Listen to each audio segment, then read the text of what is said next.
WEEKDAY. Morning, Brad. Morning, boys. What's going on? Well, you're the man, and I'm just curious, when you get to the end of a season like that, I mean, extraordinary that the Bears wind up with the first overall selection and everything, but man, that was a long year and a difficult one. Yeah, I mean, that's a tough road when a team runs the table in the last 10 games, right? You don't expect to see that. You don't expect to see 10-game winning streaks in the National Football League, and it's really as difficult to put together a 10-game losing streak as odd as that may sound. I mean, it's hard to go out there and lose 10 weeks in a row, but they managed to pull it off. They didn't have the wheels on the car here at the end of the season when they were getting blown out of some of these games. So on to the offseason, on to the rebuilding, the easy part, which is slinging the sledgehammer and filling up the dumpster that they come drop off for you to tear it down. That's complete now, right? The Bears have finished that process. Now the hard work begins, the heavy lifting. We're going to get a real good look at what the football acumen is like for Ryan Poles and his staff as they go about trying to build this roster up. I think it's going to be a long process. I think it's going to be a multi-year process, and it will be interesting to see, what Poles and Matt Eberflus have to say tomorrow morning. That doesn't give them a lot of distance or space from the end of the season to really evaluate what they saw. But, I don't know that you need to spend a lot of time on game tape from the last 3-4 weeks to wrap your arms around this season. So, Brad, it was a wacky day. I was standing next to you in the press box watching the Texans come back and beat the Colts and change everything about the offseason, or did it? I wonder, in terms of just overall, generally speaking, when you look at the difference between drafting number 2 and drafting number 1, how different is the value in today's NFL draft world, and why is this so exciting of a prospect just moving up one spot? Well, it's exciting because you're going to get all kinds of trade possibilities that people will be able to discuss between now and the draft. And it's not like a trade down scenario. Here's what people are doing these days. They're coming up with a creative way for the Bears to trade down from 1 to 2 and 2 to 3 and 3 to 4 and 4 to 5. And before you know it, they've got 8 picks in the first round and first round picks next year. And it seems a little bizarre. What's the value in the pick? Well, that depends on the year, Dave. That really does. And we'll get a clearer picture as we move forward. I know people would like definitive statements right now. There's a couple really talented defensive players up there. As always, there's going to be quarterbacks in the conversation at or near the top of the draft. You've got some quarterback-needy teams that are behind the Bears. Houston at 2, Indianapolis at 4, Vegas at 7, Atlanta at 8, Carolina at 9. Does Houston really need to trade up with the Bears to get a quarterback? Maybe if they think someone's trying to trade up with the Bears to get ahead of Houston, you could see that happening. But teams aren't going to want to be moving up to draft their next Mitch either when Mitch is within arm's reach distance of him. This segment with Brad Biggs is brought to you by global biotech company Horizon Therapeutics, where science and compassion work together to transform lives.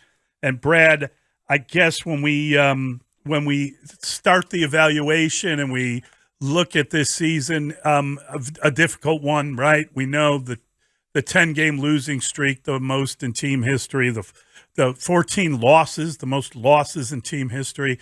What are your takeaways with the head coach. How do you feel about Matt Eberflus now that year one is over? I don't know how much he left on the field. It didn't seem like they had all the greatest talent in the world, and they were losing guys as the year went on, first via trade and then obviously via injury. What's your final pronouncement on the 2022 season, the rookie season for the head coach? He got a young team to play pretty hard for him, and you saw them be in a lot of ball games, right? Even later in the season, not the past 2 weeks, not that game against the Jets in the Meadowlands at the end of November, but for the most part, an undermanned football team really battled. I don't know that you can say you've got a culture established when you're looking to turn over the roster as much as they're going to be looking to do that. I think that's something that is really you have to work on annually, and I think they realize that. Maybe it sounds good, but you can't wave the culture flag when you've got a 3-win football team, right? What's your culture? Well, your culture is that of a 3-win football team. It's not good enough. So they've got to get leaps and bounds more competitive next season. The defense is just awful. They're terrible in the trenches. Doug Coletti on WBBM with the stat yesterday that the Bears are the first team since, I believe, at least 1995 to be minus 35 or worse in sack differential. They had 20 sacks and they allowed 57. So they end up minus 37 in sack differential. That tells Ryan Poles and his staff where they've got to start. They've got to get better in the trenches. I know that those clamoring for a wide receiver may not want to hear that, but if you can't be more competitive up front in the National Football League, you're going to have a hard time winning, and we saw a great example of that this season almost every week.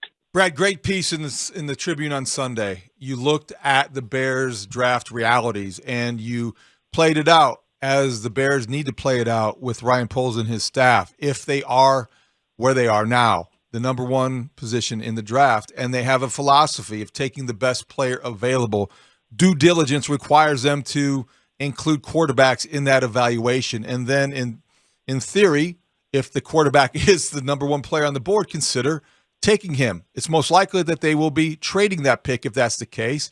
But how would you describe why you wanted to go in that direction and how real that is for every executive to confront, even if they have a quarterback that they feel pretty good about?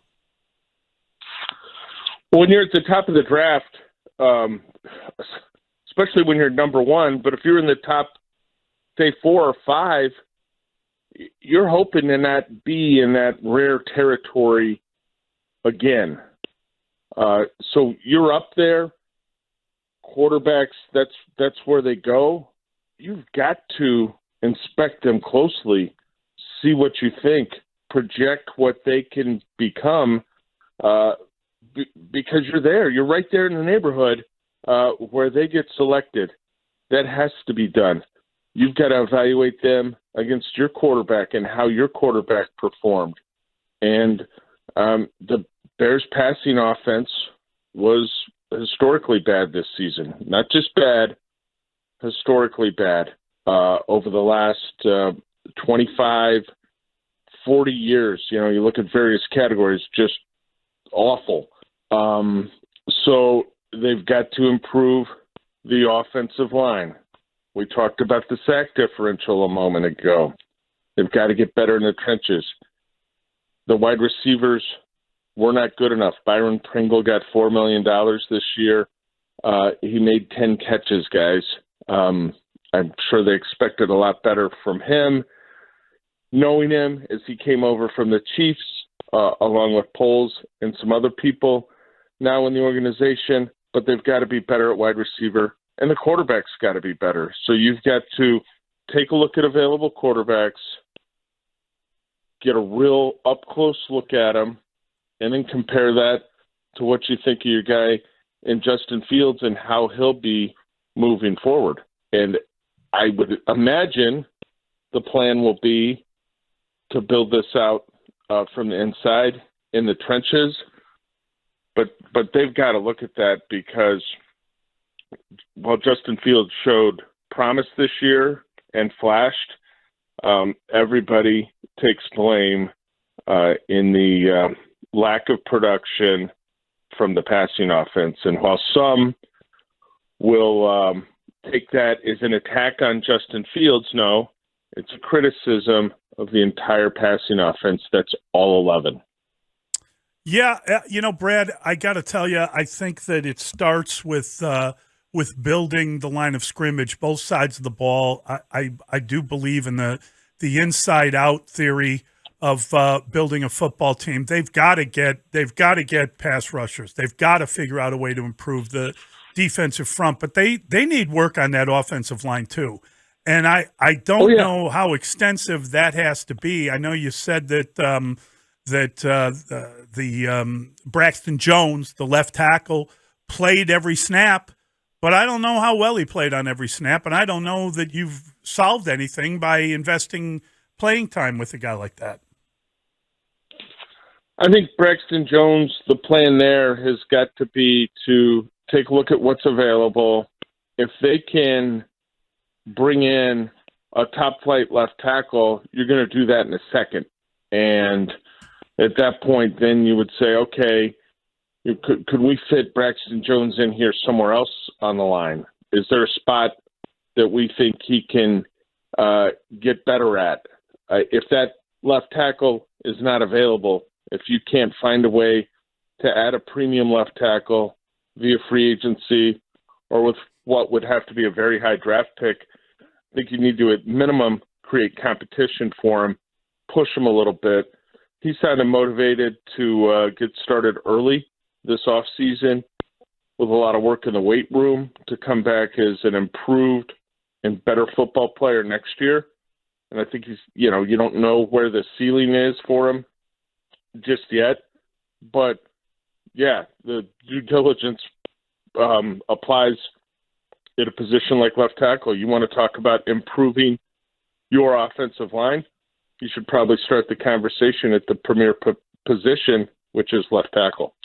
So, Brad, the Bears are 3-14, so the concept of continuity is vastly overrated, I would think. And yet you have a coaching staff that if they are going to back up the rhetoric with the results or with in practice, they would keep everybody in their current jobs. Are you hearing anything about potential coaching staff moves? Would one surprise you? Who might be in the most jeopardy if that's the case? I haven't heard of any moves in that regard. People are going to wonder about Alan Williams. I've got mailbag questions about Alan Williams for weeks now, but he didn't have any players. Like, there were no horses. You could see that in training camp. You could see that in the first preseason game, that you just looked at that defensive line and you knew this football team is not going to stop the run. The people are going to run all over the Chicago Bears. They ended up 31st, allowing more than 157 yards a game. That will be the case next year unless they have improved players on that line. They're simply not going to be able to stop anyone until they bring in a wave of new defensive linemen. They're not going to be able to get after the passer until they bring in a wave of guys that can help them rush the quarterback. Like I said at the beginning of this conversation, guys, this is a multi-year project that I think is underway here, building it back up. The teardown portion of this was 12 months, was 1 year. The heavy lifting, I think you're looking at multiple off seasons to accomplish the goals that they have in mind. They've got a lot of unrestricted free agents. I mean, obviously David Montgomery is foremost in that. But does anyone, maybe Blasingame should be brought back to fullback? I don't know about any of the wide receivers, Pringle or Harry or Pettis. I just don't know what they're looking at on the offensive line. I would think defensive line. I would think that there aren't a lot of those guys coming back unless it's purely as backup type deals. Yeah, David Montgomery's the headliner in the free agents that the Bears have headed to the marketplace. Most of the guys that, if they do re-sign them, they're going to be, Equanimous St. Brown type deal, which is a shade above the minimum or something in that neighborhood. You're just going through the list of unrestricted free agents they have that played, even semi-meaningful roles. Montgomery, Blasingame, Pettis, Harry, Pringle, the tight ends, Ryan Griffin, Trevon Wesco, Riley Reif, I think he's 34 now. Armin Watts on the defensive line, Mike Pennell, Nick Morrow, the linebacker, Joe Thomas, Matt Adams was good for him on special teams. One guy that stands out a little bit, to be honest with you, is DeAndre Houston Carson. They really value him on special teams. I wonder if he's gotten to the point where he's done enough and he's been enough of a glue guy that they would consider maybe a multi-year contract for him. But this isn't a list where you look at it and you say, like, boy, they got to get these guys. There will be a lot of change this offseason. So, Brad, obviously you talked to a lot of people in personnel, scouting, and so tonight Jalen Carter for the Georgia is going to be in the center of everything defensively. It's an opportunity for Bears fans to look at a guy who might be at the on the list and certainly in draft range. What are you hearing about Jalen Carter, and what are your thoughts about that possibility and how much how he would fit here? Well, I mean, you're talking about a guy that the physical ability, 3-technique tackle, he would fit right in the middle of that defensive line. You go back to that BCS semifinal game against Ohio State, and I thought he looked, talking to scouts, he looked like he was playing a little heavy. It didn't look super explosive. It wasn't a great game for Jalen Carter. Does that move him down anyone's list? No, teams are going to do a ton of homework on all of these players. He's got another opportunity tonight in the championship game to put something different on tape. But yeah, he's going to be if you're looking for an interior defensive lineman, he's going to be at or near the front of every conversation this offseason, but he just didn't get a lot done in that win over the Buckeyes. Brad, Ryan Poles spoke about Fields in the pregame, and he said that that he's proud of him, the way he hung in there. Transition is tough. I'm really looking forward to him taking the next step next year. Is that it? Is it Justin Fields and you build around him? Is that what's going to happen here? Is there any way they would evaluate things differently? No, you would imagine that it's Fields and that they build around him. They inherited him. They've got a chance to work with him.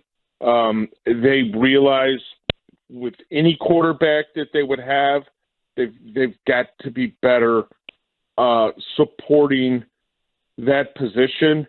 I think physically Fields went through a lot this season, and it's natural for anyone to be proud of him and what he accomplished on the field. And they go to work. Fields gets to heal up here now for a little bit, and these guys get to go about the business of building a football roster. Great stuff, Brad. Always a joy. Thank you, buddy. Thanks, Brad. Have a great day, guys.